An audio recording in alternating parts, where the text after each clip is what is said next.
आखिर क्यों पल में यूं दीवाना मैं हो गया।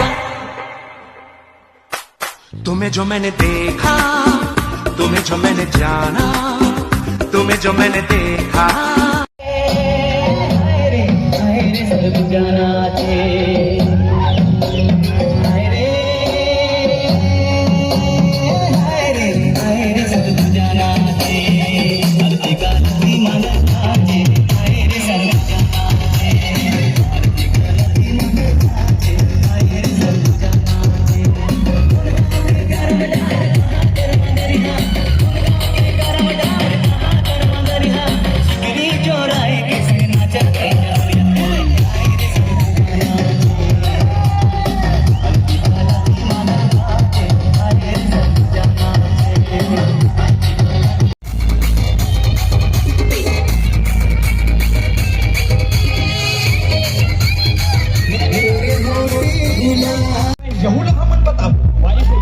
गाना के बीट चालू है, या तो तुम सिर लहिला या तो गोड़ का पटका हाथ लहिला, लेकिन वाइप करना। तो चलो भव्य संगीत स्टार्ट करते हैं। बोल सरस्वती मैया की, बोल भव्य संगीत की, नाचने वाले की, साइड में खड़े होके देखने वाले की।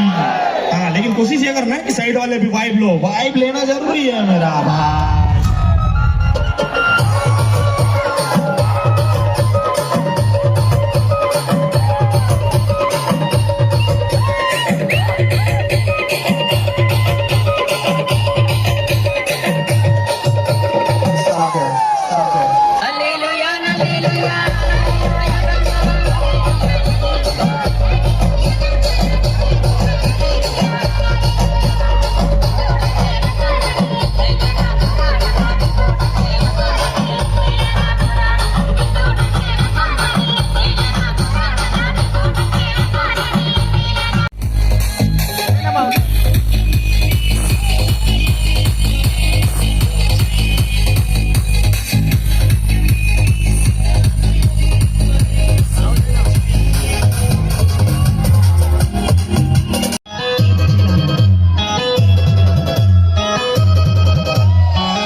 राजेश देना गोड़िया।